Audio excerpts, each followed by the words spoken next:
Welcome back to Intentional Rising. I'm Jennifer, your host. And I'm your co-host Festus. Today, we are going to be talking about when a breakup might be necessary. Yeah, yeah. So, that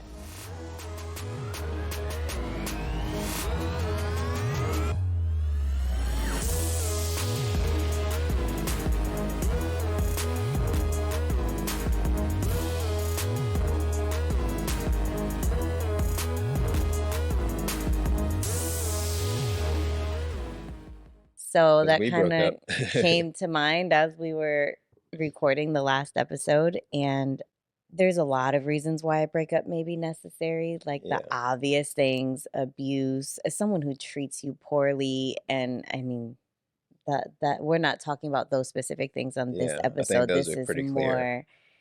more the things that aren't as clear, Yeah, that aren't as noticeable, that you really have to be leaning into God and praying about and be spirit led in the relationship to be able to identify these areas yeah, that might mean that you need to break up and spend some time with the Lord. yeah. So I guess we can start with a little bit of our story about how Yeah, we we. get questions about the breakup all the time. Yeah, yeah. That's like one of the main questions people ask all the time, isn't it? It's just like, so what did you do when you broke up, and how did you know it's time to break up, and that kind of stuff. Really? I think as we've been doing this podcast since we started this in June, a lot of revelation as to why the breakup was Oh necessary yeah, is coming through. yeah, And God has been speaking to me so much and revealing so much to me about that time. I wish during those 2 years that we were broken up that I had that insight and that revelation back then, because it would have made that time a lot easier. yeah. Because now I look back and I'm like, "Oh my goodness, Right. yes, But you it never was you so don't ever you necessary." don't ever see it when you're going through it, right? No, It's always hindsight's 2020. Um, but that's why you have to trust God. yeah, Like, if you could see everything and you knew everything and He revealed everything, it just makes there'd be no things. need for faith. Yeah, Yeah. yeah, and you don't have to trust on Yeah. Him. All right. We dated for a while and then we got to a breakup, right?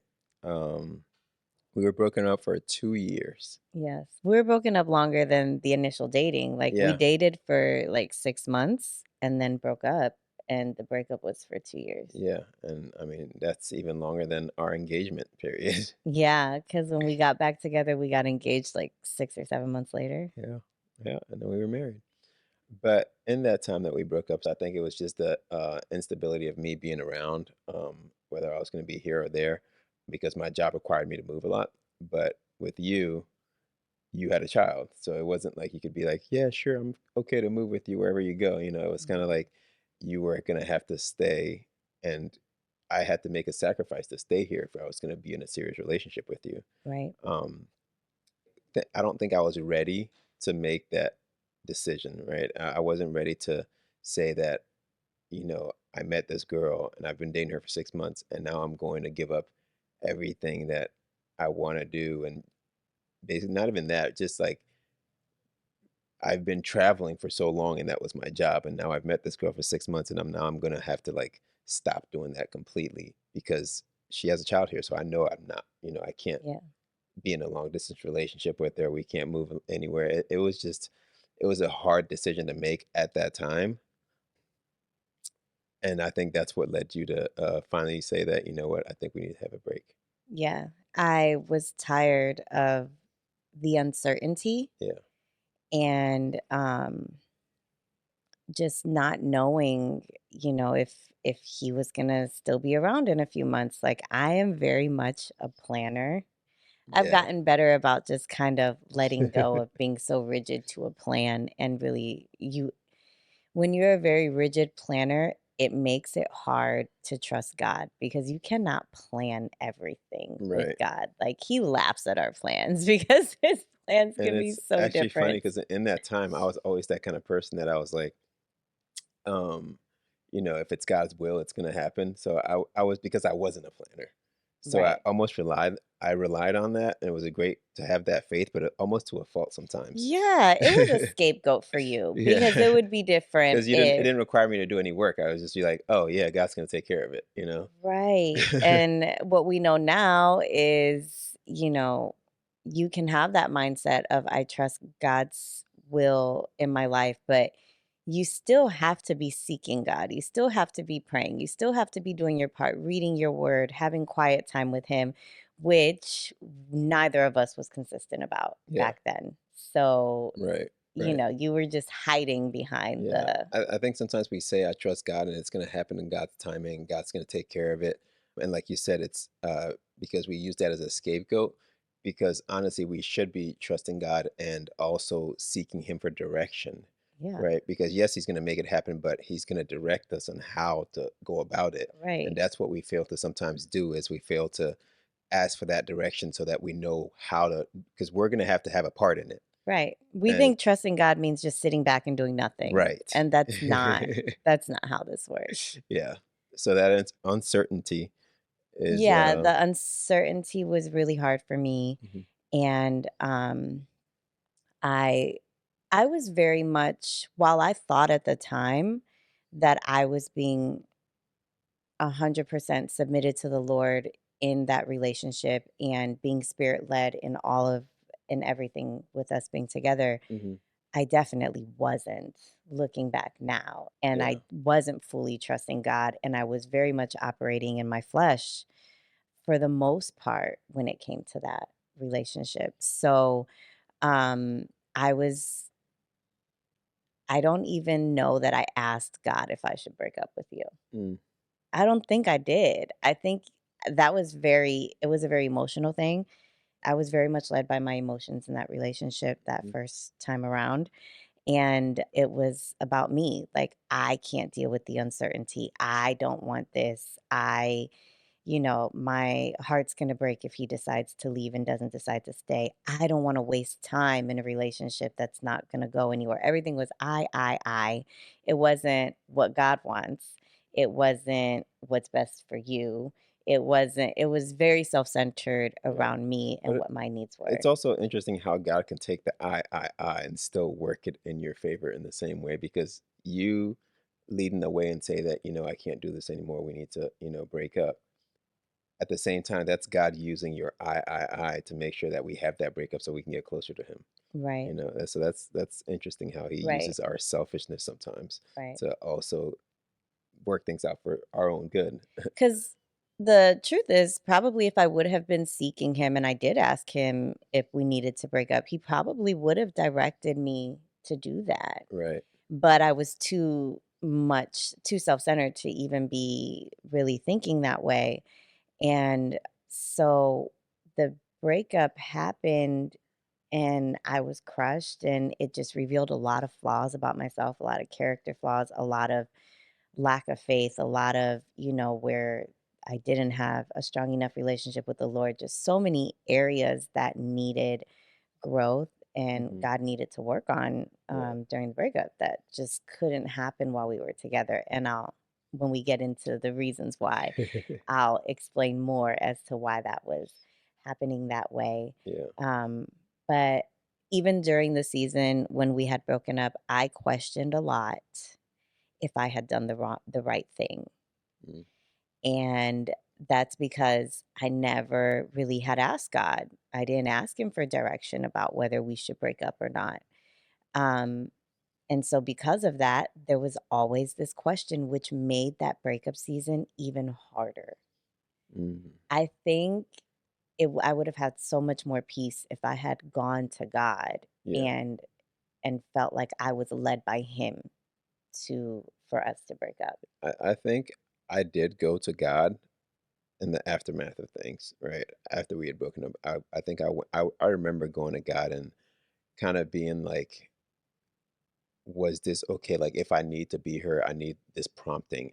If I need to be with her, I need this prompting. I need to like feel something to, make sure I go back to her. And I just wasn't, I think maybe that's why the breakup was a little easier for me because I just didn't feel after I prayed to God that I needed to go back to you. Mhm. Right. So I think that was, I wish I would have done that before, but even me doing that after and going to God after, I didn't feel that prompting to go back to you. And so I think that's when, that's part of realizing that it's okay to let go, Mhm. because even if you forgot to, so I think that's even for somebody who, you didn't see God first, right? When you went into your breakup. After that happens, you can still go to God and, and if he's not leading you to go back to that person, then that's probably your answer there, that you're supposed to stay away. It doesn't mean it's forever, and if it's time for you to go back together, I think God will direct your steps as long as you're in a relationship with him to be able to hear in him correctly. Right, I think relationships are one of the hardest places for us to hear God the right way, right, because our emotions are so involved. right. Yeah. Yeah. And so during that breakup, then I often questioned, especially when I would see that he hadn't moved away. He was still in the same city because that was a big thing. Yeah. That's of why we broke up, was that the fear that he was going to move away, and that the strong possibility that he would Yeah. not stay in Miami. So every time I saw that he was still around, like, I would then go to God. I'm like, did I do the right thing? Like, was I wrong? You know, was I not sensing you in this right? Like, Hmm. did I leave the relationship prematurely? Were you going to do something there? And it took a long time for me to find peace in that. Like, I just did not have it, especially because he was still around. Then we ended up at the same church. And I'm just like, God, this is not funny. Like, why are you playing with me like this? And I just didn't understand. And I think it's because my perspective and my focus was too much on the did I do the right thing in leaving him because I wanted this relationship so bad, versus looking at it from a different lens of, this happened, whether it was the right thing or the wrong thing. God is in control, God is sovereign, and he can redeem this if I did make the wrong decision. Yeah.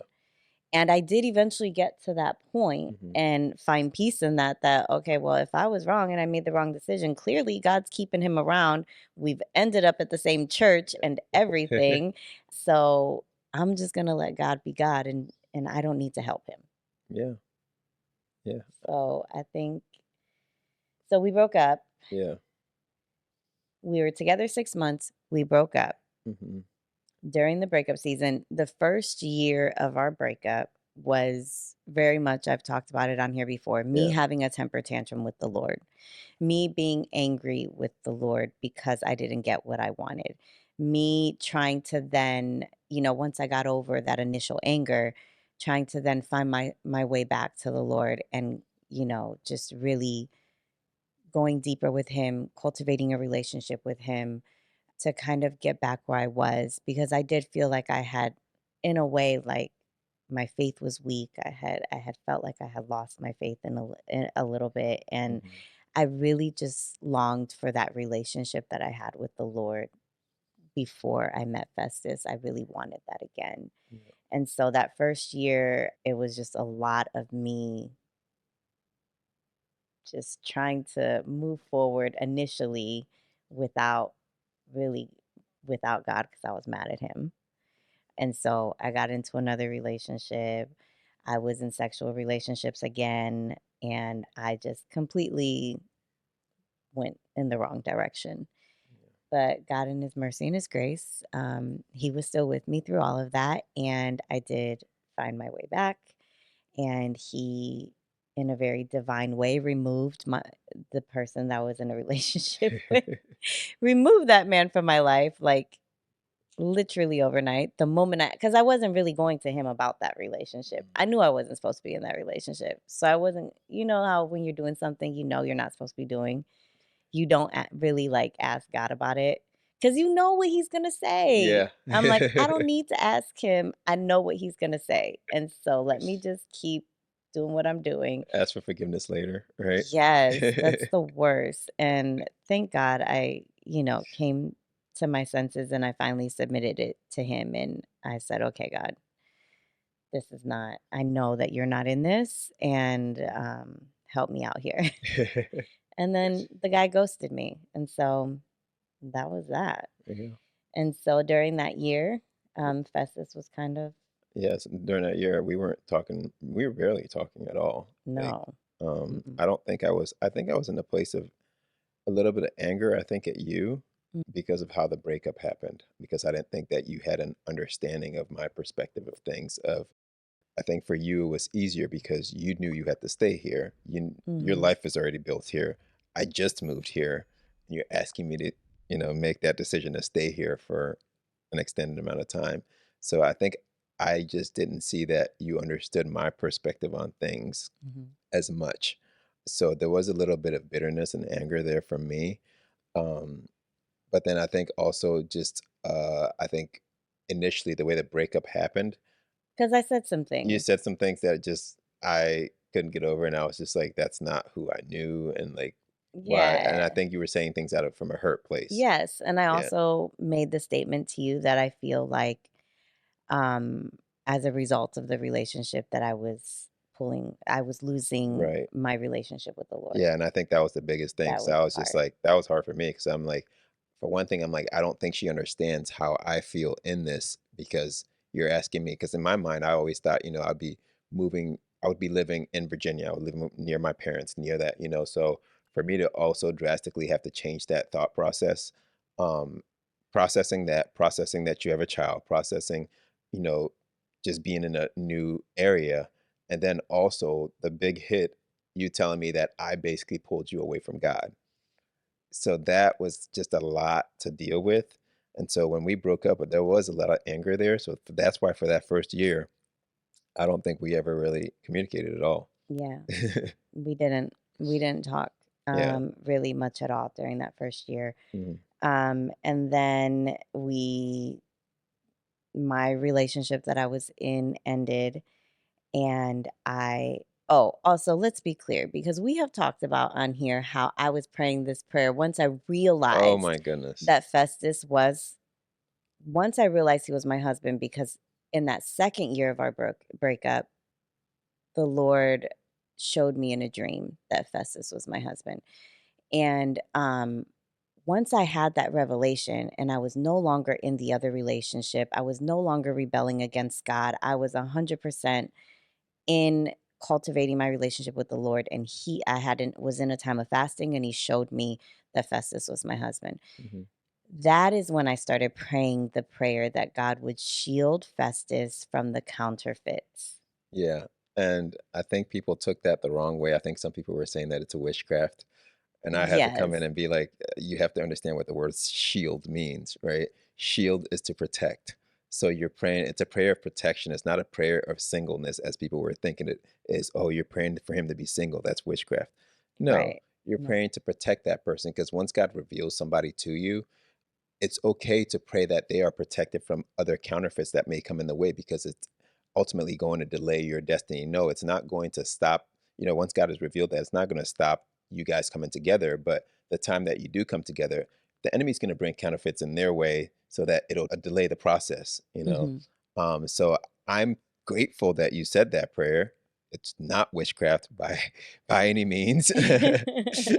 She was praying that God would shield me, understanding the word shield is to protect. So that God would protect me from the other women or other counterfeits that may come in the way, which not meaning that they were bad people. Right, Not I at all. It's never just either that, they were yeah, not mine. right. It's not for At you. all. It's just they were And not that, they were yeah, not mine. it doesn't matter how nice they are. If it's not for you, it's a counterfeit. It's not who you're meant to Right. be with, who you're meant to marry. So, um, yes, I wanted to clarify that. And then people have also said, "Oh, so you was out here in another relationship having sex, doing your thing, meanwhile praying for him to be single." That is not No, what was no. happening.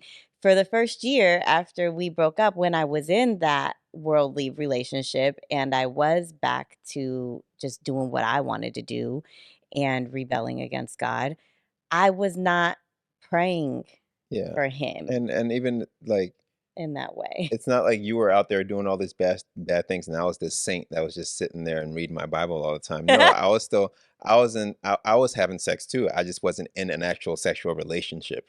Right. So it wasn't like I wasn't. in a relationship where I was constantly having sex, but yes, I still had sex in that time. Mhm. So I don't want it to come across like, oh, I was just perfect saint and she was just out there just doing That her I feel thing. like that's how a lot of things come across on the podcast, like, but I mean, I tend to kind of portray it that way because of the way that I see you and the way that I value you and speak about you. Mhm. It's easy for it to come across that way, like, "Oh, she was just this hot mess and the Lord sent Yeah. him to redeem her." But No, I think it's more because I'm so just my demeanor. It comes across as, "Oh, he's this perfect person. Oh, he's doing everything right." And because you're more of a type A, more outspoken, more out there, Mhm. people just assume that, "Oh, yeah, she was just doing all this bad stuff, and he was just really just chilling and being with the Lord." Right. This is not Hosea and Gomer from the Bible, okay? Let's just make that clear. But yeah, I will go back to that idea of praying for somebody once God has revealed, because I think there's so many people that took that also. Yes, there were people that took the negative of it, people that took the positive of it, but they took it in the wrong way. And that, oh, God has shown me this person's my husband, so I'm going to start praying that he doesn't meet anybody. You have to understand that first you have to have that clear like God definitely spoke to you, Mhm. because a lot of times I'm hearing people say that, I think God is telling me to be with this person, so I'm just going to pray that they don't end up with Right, anybody else. That's a completely right, different thing, right. right? You knew for a fact that God had told you and God had revealed to you your future husband. So I think in that moment, that's when it's okay to pray that God shields them, to pray that God protects them. Don't make the mistake of praying that God keeps them single, Right, right? Because if you're praying that God shields them from other people, you're also praying that God shields them from people that, not just for a relationship, right? It may just be people that are coming yeah, into my life or right, into their life to just delay their spiritual maturity or delay their growth. right. You Because know, counterfeits could be not just dating yeah, relationships, counterfeits could be a counterfeit mentor, a counterfeit, spiritual, right, someone that you look up to in the church. Like there's so many different counterfeits that could come into your life. So I yeah. was praying that in a very general Yeah, you way. have to be very careful. I think people that pray that, you're praying that, oh, these that God keep them away from others that are trying to be in a relationship with them. But that's fine. Okay, so they get kept away from people trying to be in a relationship. But what about that mentor? What about that person that, is not really from God, that is going to come into their lives and tell them that, you know what, I don't think she's for you. Right, You know? right, So it's not just about the relationships they're going to get into, it's just about their surroundings and the people that are right, going to come into their lives. But right. you first have to make sure that you've heard a clear word from God that this is your person. Right. And so let me touch on that a bit because I know we're going to get questions because oftentimes we do these episodes and I think that everybody has seen our testimony and knows our Yeah. testimony and so I don't give context and then we get flooded with questions about well, how did God show you? How did you know? What was the dream? All of these things. And so in that second year of our breakup, after I got out of the other relationship, I embarked on a 40-day fast where I chose to fast. I called it a couple things. My 40 days of restoration, my 40-day man fast. There was a few things that I was referring to it as, but I called it a 40-day man fast because I chose to cut off communication with any male in my life apart from family. So, like, of course, I still talk to my dad and stuff like that. But if you were a guy, whether you were a friend or not, because the relationship I had just gotten out of was someone who was a friend, someone I had been friends with since I had first moved to Miami. Mm, And so a lot of women have male friends in their life that it's just a friend, but they may have underlying feelings for you. You may have underlying feelings for them that you don't realize. I knew for me that men and relationships, well, the desire to be in a relationship were a distraction and a distraction away from the relationship that should be most important in my life, which was my relationship with God. So, the purpose of that fast was not for God to reveal to me who my husband is. I didn't embark on that fast seeking to know if Festus was my husband, if what I wasn't looking for any of that. I was just really going on that fast because like I just spent the last year rebelling against God because I was throwing a tantrum. I was mad that I didn't get what I wanted. And now all I want more than anything is a relationship with him. So that is why I went on that fast. So yes, we go out, we fast to get clarity on things. We fast when there's different needs and stuff like that. But ultimately, fasting is a time of drawing close to God. And so, if in your heart posture is not appropriate and you're fasting as a transaction because there's something that you want and it's not really that you're trying to draw close to the Lord so that you have clarity about direction, Mhm. then it's not, you're not doing it for the right reasons. Right. And if you're not fasting for the right reasons, you can't trust the revelation that you think you're getting. Right. Because the enemy can speak to you very much during that fast. Yeah. But when you have the wrong Think about heart it. posture, you then it leads you to not quite be able to distinguish the voice of God versus when the enemy is speaking to you. Because Jesus was clearly spoken to after he was baptized and went on the fast for 40 days and 40 nights, wasn't he? Yes, the enemy Yes. comes. He Yeah. comes Yeah. during So you're that not going to time. be fasting and just be in this holy place the whole time. Understand that you're also going to start seeing the enemy come in and try to attack you in certain ways. And if you're not careful, you're going Right. to take what the enemy is saying as what God is saying. Right. And so that was part of why it was my first time fasting also. This was my first time ever doing a fast as a Christian.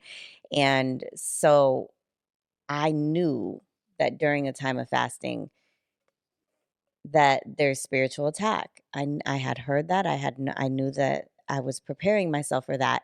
And with men being a distraction for me and relationships pulling me away from God, I knew that I needed to eliminate that. So it was one less thing that the enemy could use against me. Yeah.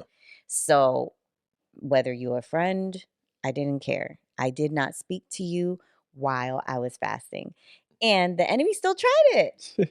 More men approached me during that time Yeah. at church and everything, like, than ever. Like, they literally were coming out of everywhere, trying to approach me, and nice men too, Hmm. godly men, men from church that it would have been easy for me to walk into that, to be distracted in that way. I was so glad that I had set that boundary and I stuck to it. So, yes, I called it the 40-day man fast, but that was the man aspect of it was not cuz I was trying to find a man. Yeah. It was to eliminate the Men. distraction of men so that I could draw closer to the Lord. So during that 40 days, it was not a dry fast. It was my first time ever fasting. Like if you've never fasted before, you have to work up to that. I'm not even to the point now that I could do 40 days of, just fasting food from a certain time to a certain time. Yeah. It was a 40 days and what I did was a Daniel fast. And Daniel fast cuz we've also gotten people have gotten this confused. Mhm. So a Daniel fast for people who aren't familiar with fasting, it's the name Daniel is not that I'm worshiping Daniel when I'm fasting. It's not removing God from the fasting, like, the fasting is still unto God. It's just called a Daniel fast because it mimics the time of fasting in the Bible that Daniel had Right. when he eliminated certain foods that he didn't wanna eat from the king's table and, just committed to only eating certain things that weren't considered like a luxury. So he Yeah. was really just eating fruits and vegetables and things like that. So that was the fast that I did for 40 days. And you will have people say that's not a real fast, but that is because people are getting away from the heart posture and what the point of fasting is. Right. And there is no I think what people don't understand is like you don't just fast to fast. Like you have to seek the Holy Spirit on how you should fast. Just Right. because I do it this way doesn't mean it's going to work that way for you. People have medical issues, people have, different things why they can't. If someone says, "Oh, I fasted 6 to 6 every day," you may be somebody that doesn't have the capability of doing that, right? And Right, if you don't seek the Lord about how you should fast, then you're trying to do what somebody else did, thinking you're going to get their results, and you're actually just ended up starving yourself half the time probably, right, or you're putting yourself in a compromising medical position just because you want to do what they did, right. right? And so you have to, before you even fast, go to God and be like, how should I fast? You Exactly. know read up on fasting, do your research, and really understand the different kind of fasts you can do, and understand what fasting is in general, right? Right. And then that way, when you do go to God and He leads you towards one thing, you're like, okay, yeah, that's what He wants me to do. As opposed to, oh, she did 40 days, so I'm going to do 40 days. Right. Yeah, the time frame, everything. Yeah. So yes, I was restricting certain foods. I was sacrificing in that way. So I was restricting certain foods. I wasn't on social media. And also, I was not out in these streets when I was fasting. I wasn't. I was not out at the bar. I was not out, you know, having sex. I wasn't doing any of that. All of my free time when I was not at work, I wasn't taking care of my child, the things, my responsibilities, I was spending drawing close to the Lord. And that was by reading my word, spending time in worship and prayer. You cannot properly fast without praying, worshiping, and reading your word. Yeah. Like, if you're just not eating, you're dieting. You are not fasting. Like, you have to spend time with God because the whole point of it is to draw closer to Him. And you can't draw closer to Him if you're not doing the things that we do to connect with God. Yeah. And that is prayer and reading your Bible and having quiet time and solitude with Him and worship. So, Right. So if you fasted and you're like, I didn't really hear anything from God, and God wasn't really speaking to me during my fast, you also have to ask yourself, were you fasting? Were you dieting? right. Because I definitely don't hear the Lord when I'm dieting. Yeah. I hear my stomach growling, and that's it. I don't hear the Lord.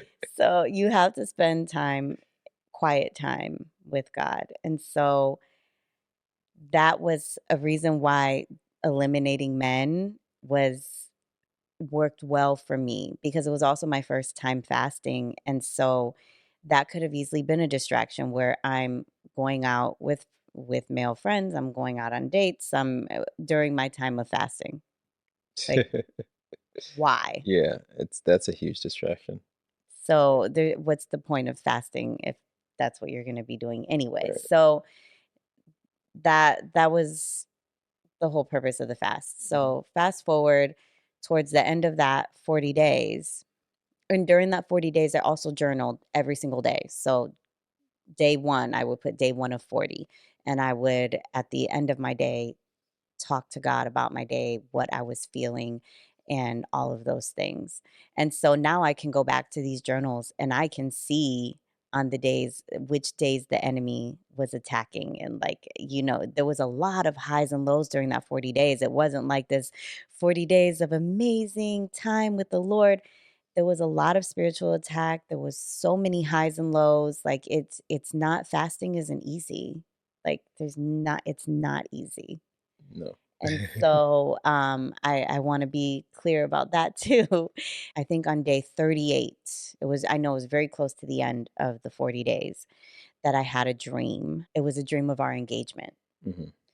And at this time, we were not speaking, none of that. And I'm like, whoa, God, like, is this you? Like, I'm doing this fast because I want to draw closer to you. I'm trying not to think about relationships. I'm trying not to think about marriage. I'm trying to eliminate those distractions because I want to focus on you. Why did I have this dream? And was that you? You can't go and have a one-off dream, not seek the Lord about it for confirmation and run with it like, God showed me in a dream who my husband is. This is my husband. That wasn't what I did. I went to the Lord with it. I'm like, "I don't know what this means." And, because I had been being attacked so much during that 40 days by the enemy, I'm like, "Is this even you, God? Yeah, Or is this the enemy showing me right. this?" I think so many people have these dreams and they take it as confirmation, realizing that just because you have a dream of somebody being your spouse, it doesn't mean that God is confirming that, right?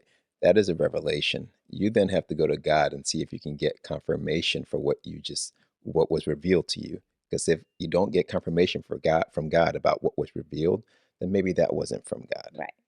you And know? so the way that God did confirm for me was I had the same exact dream 3 nights in a row. So after that first night, when I asked him, "Okay, God, I need you to confirm this, show me again," I had the dream 2 more times, like, consecutively. And so the 3rd time I had the dream, I was probably on day 40 of the fast. And it was the same exact dream, same exact setup, and then also within that 3 days of having those dreams, I go to church and this man is sitting like 2 rows in front of me at church. And then there was things that happened in that service that were also more confirmation. And so it was so clear to me, like so, so, so clear that Yeah. that was God. So that was the 40-day fast. So after I finished that 40-day fast, I was all in. I knew from that point that it was clear. God had confirmed multiple times, multiple ways that Festus was my husband. So even if I was going to speak to men, all of that, they were just going to be friends. I was not going to enter a relationship. And I felt like with as clear as God was and the amount of confirmation he gave me that Festus was my husband, if at any point I needed to let go of that Yeah. and needed to consider something else, I felt like God would be clear. And so I was all in, and no, he didn't know. He did not receive confirmation. It was 8 months. Yeah. 8 months of me and God knowing this and Festus not knowing. Long 8 months for you, It was a huh? long 8 months for me. Oh man. That's the Right. backstory. Let's get to how the breakup, um, why now Yeah. God has revealed to us we needed to break up. Yeah. I think for me, from my standpoint, I don't think I was where I needed to be with God at all. Right. So had we been in a relationship together, I don't think I could hear God clearly, right? Especially when it came to moving forward with that, when it gets to getting engaged and married and all that. Um, and I needed that time, those 2 years, to really build a relationship with God. And I needed to be hurt. I needed to feel those emotions so that I can go to God with it and He can direct me in how to process that. And He can also help me realize why I'm feeling that way and be able to heal me in that. Mm. Because it would have been bad to just continue being together or have broken up and got right back together or something like that where I never really got healing from it and I never really got closer to God, which happens a lot. I feel like a lot of times people break up and they get, the people have those cycles, right? Yeah, they And they rush back into. Right. Mhm. Break up, get together, break up, get together. But it's like, did God really tell you it was time to get back together? Because yeah, that may be your person, and God put you back together. Well, not God put you back together. That may be your person, and you got back together with them. But if that timing is not right, there are certain things that were not healed by God, and then you're gonna be in a revolving cycle of breakup, back together, breakup, back together, because you're not putting God at the Right. center of that back together part of it. Because you both have to get healing. It can't be that one person did the work. Yeah. And so the timing of that, how often do two people break up and they both go through the same exact process at the same time of restoration with God, Yeah. drawing closer to God, all of those things. So, yeah, I was in that season of fasting and drawing close to God and all of that and getting that healing that I needed. And Festus still needed another 8 months Yeah. to do all of that. Right, We right. didn't Because do it in the same I timing. think what happened with me is because I grew up pretty much in church and like fasting wasn't new to me. All that stuff was, I knew it all. The problem was it allowed me to get in a place of complacency and a place of where I thought I was where I needed to be, and I really wasn't because yes, I'm, fasting. Yes, I'm praying. I'm doing those things. But um, when I think when you're new to that kind of lifestyle, you're pressing in a little bit more than somebody that's already been doing it for years, right? I've been Right. doing it for years, so Mhm. it's just like, Mhm. oh, okay, I have a good relationship with God, but I don't think I really had as good a relationship with God as I needed to. I just had a sustainable relationship with God. Mhm. So I think that was a time where I needed to really improve my relationship with God, and that's what happened in that time we were broken up. And yeah, like you said, like I needed 8 more months of that. And now that I think about it, maybe I needed 8 more months of that because I was going to be a priest of a home, Right. and it wasn't that I wasn't we weren't in the right place together as far as spiritually. Maybe we were both in the same place, but God needed me to be on a different level because Right. I was going to get married to you and I was going to have to take over spiritually as our covering. Right. So that may have been that's a revelation I'm getting right now, that may have been the 8 months that I took. So that those first year and a half or whatever that may have been the time that God really was working with us on our relationship. And then that 8 months would be when God is really working with me on how to be the priest of my home. Mhm. And I think I saw that. I Hmm. knew that after I had spent that time with the Lord and drawn closer to the Lord. Um, During that time, there were also things that I wasn't noticing when we were together, um, because they weren't important to me. I was more concerned about how you made me feel and you Yeah. treated me nice because I'd never had that before. I wasn't as concerned about your spiritual health. And so once I drew closer to God and my eyes were open to those things, I was like, oh, he's very relaxed, which is good for me, but it was too relaxed. I Hmm. felt like to be able to lead Lead. in a way that I would be comfortable submitting Yeah. to you Yeah. as the priest of our home. And part of that was because of this almost like deceptive complacency Hmm. of I grew up in church, I know the Lord, Yeah. God speaks to me. Right. There's almost Right. like this pride in that is Right. very Right. dangerous, That's the word pride. and you take advantage of that, and also of the covering that you have of people around you that are praying for you and things like that. So when you grow up in an environment where you grew up in church, you grew up around people that are lifting you up in prayer all of the time, all of those things, there's this comfort that you get that you don't really have to do it for yourself as much. Yeah, it's not even like you don't even realize it. That's the thing. Yeah. You don't even realize it's happening, but it's I think of it kind of like sports, right? I love sports, so I always think about sports analogies. Like if a new, let's say a rookie comes in, right? He's a new player. He's gonna work so much harder just to be able to get to that level of being able to play in the game. Now you're that person that's the superstar of the team, and you're always playing on the game. You're kind of like there all the time, so you have no desire to like work even harder to get somewhere because you think you're already there, Mhm. right? Mhm. And that's what happens, I think, when it comes to the comfort that we receive when we're Christians. When you've Right. already been in it for a while, I grew up in church, I've been praying, I've been doing this, so you don't have that hunger to really go after it even more because you feel like you're there. When Mhm. as somebody who comes in as a baby Christian, you see how quickly they progress, and sometimes it causes you to sometimes envy them because you see how quickly they progress, and you're like, wow, you have surpassed me and I thought I was already there. And it's because we really, as Christians, sometimes the ones who grew up in the church, we get so comfortable that we no longer have that hunger that a baby Christian Mhm. would have. Mhm. Yeah. Yeah. That was one of my prayers for Festus, was that he would you know, go deeper with Yeah. God and not be so comfortable in where he's always been with Yeah. the Lord. Yeah. Because I knew that needed to happen for him to be able to lead our home. And so that that also I feel like God was speaking to me about during my quiet time today in terms of why we needed to break up.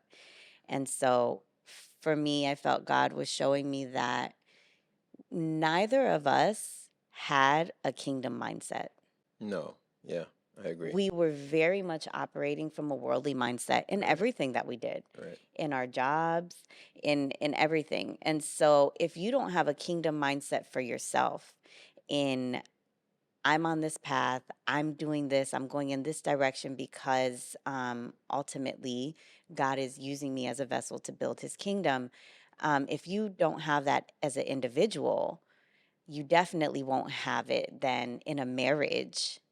And how can God use you as a married couple to advance his kingdom if you don't even know what your own purpose is and what he's doing with you individually? Right. Yeah, I think one thing God said to me a lot during that time, and even now, like it's never about you. Right? It's not about you, and having to remember that regardless of what, especially with having that kingdom mindset, is regardless of what venture you're going into, what you're doing, what's happening around your life, find that place where you come to and you're like, this is not about me. How do I make it about God? And that's when you start having that kingdom mindset, and it kind of leaks into other areas of your life and leaks into your marriage and everywhere else because you're always thinking it's not about me. Because when you get into marriage, yes, honestly, it's not about you. Right. Yeah, A lot of it's sacrifice. it's a lot of sacrifice. It's about your spouse and it's about God and it's about the kingdom, right? It's just really important to really find ways of realizing that whatever you're in, how am I serving God there? How is this advancing his kingdom? And I think when you can start seeing that, that's when you start having that kingdom mindset.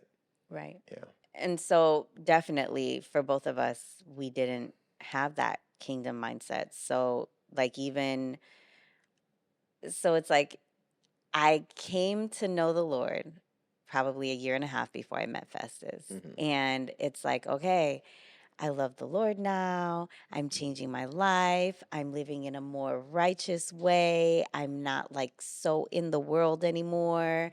And okay, now this is great. God is going to, I can be in a relationship, be blessed with a marriage and kids and all of that thing. And you're thinking about the worldly components of marriage. Yeah. You're not thinking about the spiritual aspect of it. So we didn't have a kingdom mindset. And we also didn't truly understand or know the weight of the marriage covenant Yeah.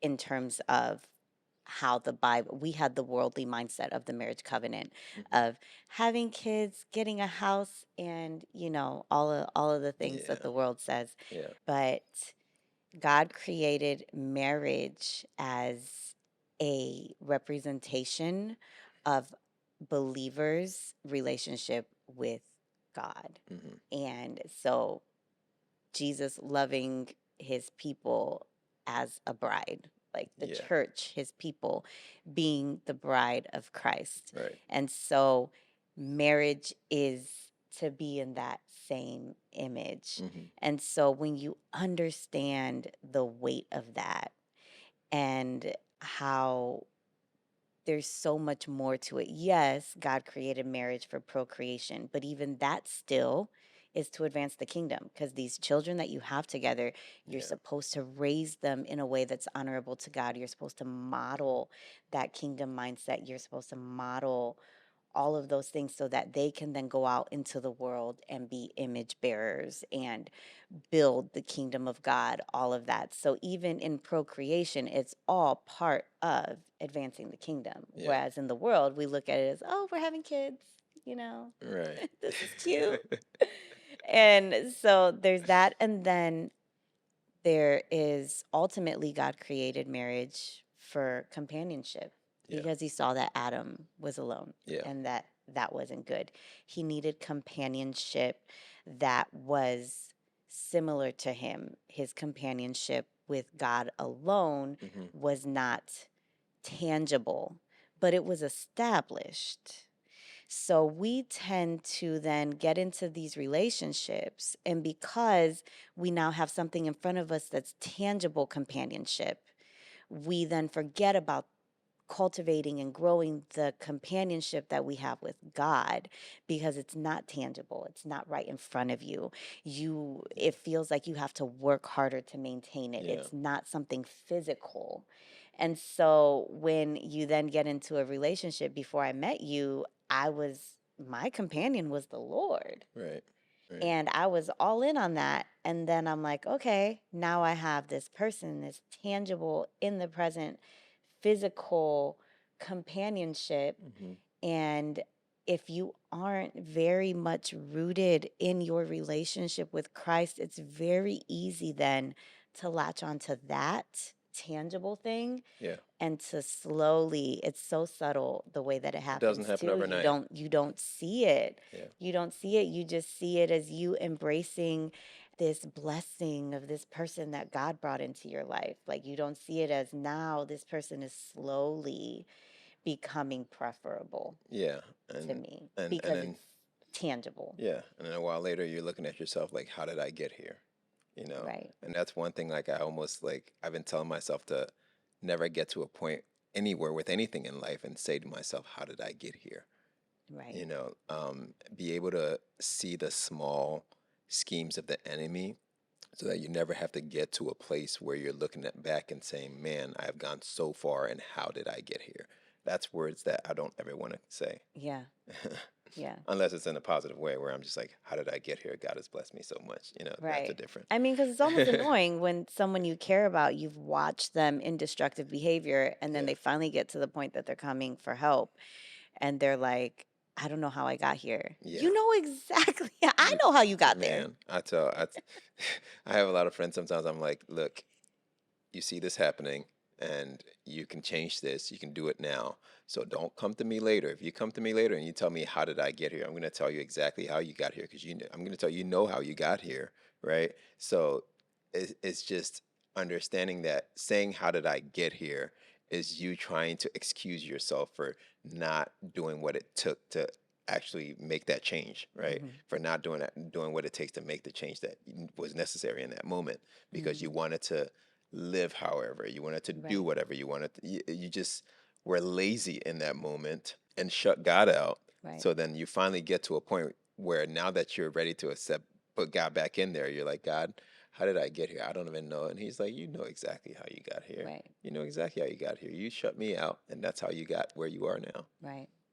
And so I think it's very important that, yes, companionship is important, but you need to be okay in your companionship with the Father first. Yeah. Because even in marriage, if I ever get to a place that I prefer my companionship with you, my conversations with you, over my quiet time and the time that I spend with God, that's a problem. Yeah, no, and I think that's why when you think of marriage, you think of it being a a not a threesome, but if you think of marriage, you think of it being three people, right? You, God, and your spouse, Hmm. right? And God always in the middle. So let's imagine God is in the middle right here. I can't get to you without going through God, Right. and that's how it should be. You Hmm. can't. I can never get to you without going through God. Yeah. And in that time, when I first dated Festus, yes, I loved the Lord and I had a relationship with God, but it wasn't as deep as I thought at the time. And so now I look back and I'm like, whoa, because now, like, there is nothing in this world that fills my cup the way that my quiet time with the Lord does. Like, nothing. Whereas back then, I hadn't gone deep enough with God to truly know what that presence felt like. Yeah. So I thought I knew, but I didn't. Because then when we were in a relationship, the feelings of the relationship and, having somebody that says nice things to me and does nice things for me, like, that felt better. Hmm. And so I didn't need to keep going back to God and spending quiet time with Him because I preferred this Yeah. without realizing it or saying it out loud. I'm saying it out not loud now because I look back and I see it. Hmm. I mean, because I've even said, and this was another point that I was going to make, is a breakup is also necessary when there's idolatry. Yeah. If someone in the relationship has begun to create an idol out of the relationship itself or the person that they're in relationship with.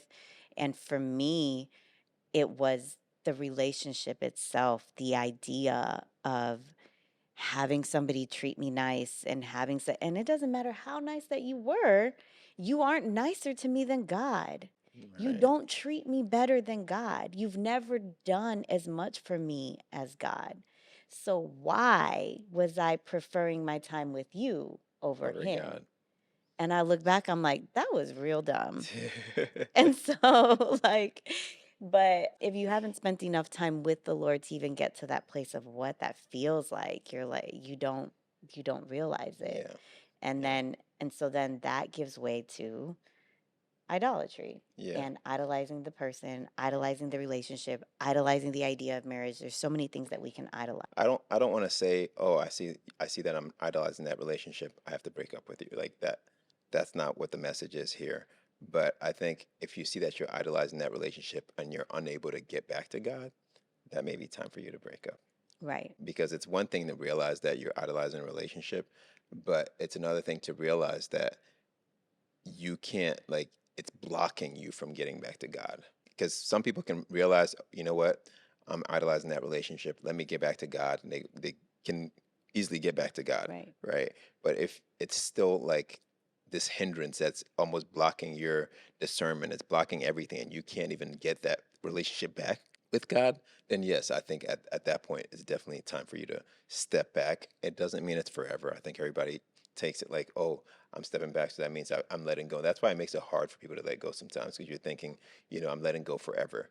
Although I will say you have to have that mindset if you're letting go. You're not letting go to get back to them. right, If you're letting go, you're letting go to let God decide what happens next. right, And that's how you have to think about it. But if you're realizing that it's hard for you to get back to God, then you have to sacrifice that relationship. right. Yeah. And Yeah. then that goes hand in hand with where you were spiritually at the time.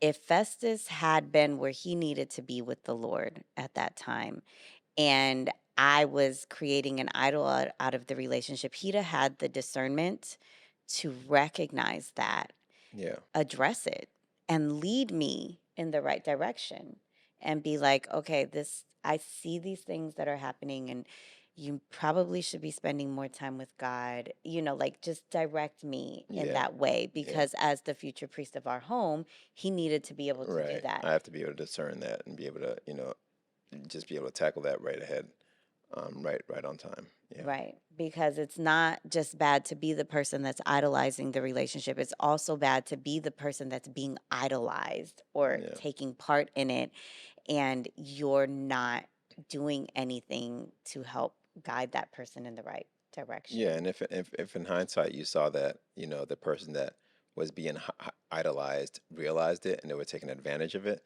then you have to really look at that relationship and be like, is that somebody that's That's from not, God? That's not not a godly person if they realize you're idolizing the relationship and they continue to let you do it and they continue to take advantage of it. right.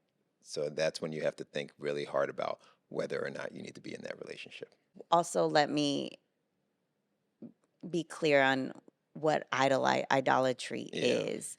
Um, so when you look up the definition, it says that idolatry is when you reverence a thing, a person. It can be it can be anything, and you just revere that thing, and you begin to place it above the Lord. Yeah. Yeah. Like you take that thing takes preference over the things of God, and so almost It in a way becomes your like it God. becomes your God, Yeah. but people don't see it that way because it's not that obvious. No, yeah, because it can be something very simple. You're simple. You're simple as your phone, right? Your phone can become an idol if that's the thing. You wake up in the morning, that's the first thing you're looking at. That's what you're looking at all day. You never really get to your quiet time with God because anytime someone texts you, you're like looking through. Like anything can be an idol, and you have to be able to realize it because it doesn't happen overnight. It happens slowly over time, Hmm. and you get to that place where you're like, how did I get here? But what would you say? You know what we get a lot is people that say, I don't know if God is leading me to break up with this person or not. Like it's I don't know if I'm hearing God right. In terms of the breakup, Yeah. are you spending time with him because the thing is when it comes to that, to breaking up, our emotions are so deceptive Yeah. and they get in the way of, because they get in the way of hearing God. Because our emotions want everything that God tells us to do to be something that feels good. Mm-hmm. And the most of the time it's not, Yeah. Yeah. because we are imperfect people. And so we tend to gravitate towards, because of our sinful nature, we tend to gravitate towards the things that are not of God. Yeah. That's where our emotions will lead us. I think when it comes to relationships, we like exercise this superpower we have of selective hearing, where where we start to like before you get in a relationship, you're like, oh, I heard God right. God told me to be with this person. And then when it comes to a place where God is saying to leave and walk away from this person, now you're saying, you know what? I don't know if I'm hearing God right. I don't know if it's me thinking this, but if you're in a place where you think I'm not hearing God right about walking away, then think about it. Did you really hear God right about getting into the relationship? Right. You know, so we really tend to have selective hearing when it comes to that, Right. because we want. Right. And so if God can co-sign that, then yes, I heard God right.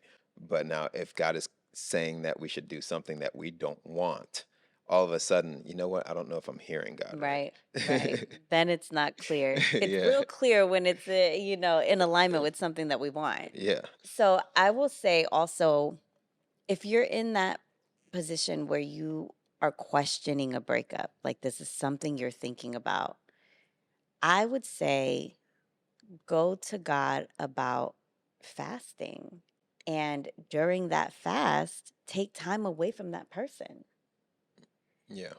So you can have a break without breaking up. Yeah. So if you say to the person that you're in a relationship with, like, I need some clarity, I need to seek the Lord on some things, I'm going to go into some time of fasting just with the Lord, whether it's a week, 2 weeks, 40 days, whatever you and God decide it should be, and pull away from that person for that time. Yeah. I mean, basically let them understand, hey, I'm gonna take this time away, and during this time, whether it's a man fast or not, and be like, hey, I don't want us to be in contact for the next 7 days because I Mhm. really need to hear God. Right. They should understand that. Yeah. If If they they don't, that's a they problem. don't, right. If they don't understand that, then they're in a place of thinking that they're above God in a way, right? Hmm. Because no, you should be here for me when I'm trying to tell you that I want to be with God. Right. So yeah, they should understand that if you come to them with something like that. Yeah. Yeah, but I also want to say, like, don't take our story and be like they broke up and got back together. So that could be me. Yes, that could be you, but you can't break up with that mindset of we're gonna get back together. Right. Because when you're doing that, then you're still focused on that person in a way, right? You're Right. still focused on that person. You're not focused on what God needs you to do within that time of your breaking up. Right. Because everything you do, you're still looking at what are they in a relationship with somebody? Are they, looking at my story on Instagram, that kind of thing. So you're still in a way idolizing them, but you're just Right. like, oh, but we needed to break up so God can lead me, where I need to go. But you're really hoping in the back of your mind that God could lead you back to them. Right. Yeah. Right. And so then when you do that, then even if God is not leading you back to them, the enemy realizes it. And the enemy will start to put them in places where you need, like Yeah. those things will start to come together, and you're like, oh, that must be God. Right. I'll also say, if I think that we needed to break up because of the idolatry, all of that, it would have also eventually led to, I think we would have compromised Yeah, when it comes to sex. yeah, yeah. I think so because I think very early on, yes, we decided we weren't gonna have sex, but if we continued knowing that we weren't ready, our spirituality was getting away from us, then yeah, it's very easy the enemy can step in and be like, it's not that big a deal. Yeah. You guys love each other. That's what Right. happens, right? You love each other, you might as well. Right. You're gonna be married, you might as well. Right. That kind of thing. And had we not broken up, yes, I do see that. I think we easily would have fallen into that temptation. Yeah. Yeah. So I mean, we broke up. We ended up back together within 7 months. I proposed. Yeah. Yes. And then like 6 or 7 months after that, we got married. Yes. So you know what I just realized? What? We had a 2-year breakup, Yeah. but we also had 2 years of us together, Uh right? huh. Because it was 6 months of us together the first time. Yes. And then when we got back together, it was 6 or 7 months of us together before you proposed. Mm-hmm. And then you proposed, and it was, oh, so that's not 2 years. No, I just remember it A all. year and a No, half. I remember it all. I remember it all as sevens. Is how I remember it because Uh-huh. it was 7 months of us together. We broke up for 2 years. We got together, and within 7 months, I proposed, and within 7 months, we were married. Oh, yeah, that's right. Yeah. That's right. That is So how it that's how God worked it out. Wow. Yeah. So that was interesting. So yeah, breakups are sometimes necessary. Um, you just have to really seek God about it and uh, not be willing to hold on something that He doesn't want you to. And I have also always felt like our breakup, at least in Festus and I situation, our breakup in the physical, we broke up. But I Right. felt like in the spiritual, we Oh never yeah, did. we never broke up in the spiritual, like, because we've said it before, like you knowing when. I mean, the time I sat down, and I honestly, I was like, I sat down with the devil. Like I walked out of there, and I was like, I think I just sat down with the devil. I had just had a meeting with the devil, and in that time, as soon as I walked out of there, you had been calling me and calling me and calling me. We were broken up at this time. Yeah, like I had woken up in the middle of the night just like with this alarm in my spirit that something was wrong with him. And Yeah, I'm like praying and I'm just like, what is happening? And like, even yeah, to the point that I'm trying to call him. right. And I never really Right. And tried to I'm call sitting him down with this guy during that's, that time. wanting to know, basically promising me everything. And he's just like, I can make everything happen to you. I want to talk to you about your soul and this kind of thing. And then I'm sitting there, and at some point I look up, and it was supposed to be a business meeting. And I look up, and like there were snakes behind him.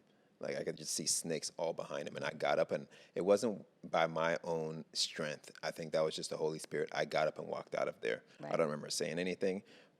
But as soon as I walked out of that building, my phone, and it was first person was you, and you're like, "Are you okay?" Like, so spiritually, we That were whole still, time that you were sitting with that yeah, man, I you were was in praying, prayer yeah, because I was like, something's wrong, yeah. The same way where you were in Paris, and I I woke up having to pray, and I just kept praying and praying. And I was like, I'm praying for her protection. I went to noon prayer, and I was like, that day, I was just like, God protect her, or God protect them, because it was you and Janessa, Yeah.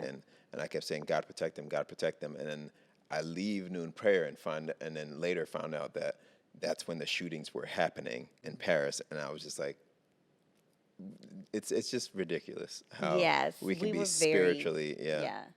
So to the point that when we got back together, there was no starting over. That's why right. we got engaged so quickly because it was spiritually everything was still Right. happening So while I we were think broken up, that's a lesson in that, if you break up when God tells you to break up and he leads you back together, even though when God you didn't tell do us. when you do get back together, there's no delay. You pick up right from where you left off. And I think had we never broken up, I don't know that we would have ended up married. Yeah. And I also think it would have taken us longer to Hmm. get to marriage. So I think even with a 2-year breakup, it's still God's timing is perfect. It Yeah. still happened Yeah. when it needed to Yeah. And I happen. think It sometimes people think about it like 2 years, like that's a sounds like long such a long time. time. It really, for me, it didn't. Like, I'm surprised now when I say that it's 2 years. It didn't feel like it was that long for me. For Yes, for you. him. Yeah, for you. Like, For I mean, him. I didn't have. Imagine being the one though who had the revelation and had to wait 8 months for the other person to know. Oh Okay, man. so yeah, I never that was a long 2 years. Okay, that was hard. Oh man. But I also am not as patient as you Mhm. just in general, so Yeah. that's probably why it was harder for me. Yeah.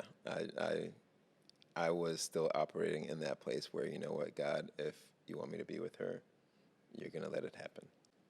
Uh, so I was Man, very patient, and yeah, that's just my demeanor, I guess. yeah. Yeah, maybe one day I'll be more like you. Maybe one day you'll be more like me. I mean, I don't have to be because I mean that's why We are we're one. one, Yeah. so the patience that I don't have, you have. Yes. And the aggressiveness. We'll Aggressive, call it that. let's say assertive, Assertiveness. not aggressive. I'm assertive. The assertiveness that you have, I will. You do have too because we're one. Yeah. Listen, I'll speak on your behalf. When he doesn't speak up about something he needs to speak up about that he needs to She be does. assertive Yeah. about, you got me here Yeah. to be assertive on your And behalf. and and when she's being too assertive and she needs to be patient, I go like this. No, you don't. You would never. That even felt awkward just now when you did that because you would never do that. Well, I usually be like, Yes, you hey, would have hey, never put hey, your hand hey. over my mouth ever. No, I do it spiritually. Oh my gosh. Spiritually, I'm like, yeah. Oh man. But yeah, that was a good episode on breakups. Yeah. And what's the next one on? The next episode, Yeah. that's We for don't the know. Lord to decide. Okay. And we'll go back to some of the comments Yeah. and topics that people have suggested and see where the Lord leads. All right, cool. Well, thank you all for watching. Appreciate you. Please make sure you like, comment, share with somebody that might like to And see get this. some merch to Get some support merch. Yes, support us. Yeah, all the things. all those things. Thank you so much. We'll see you We'll next see you next week. week. Peace.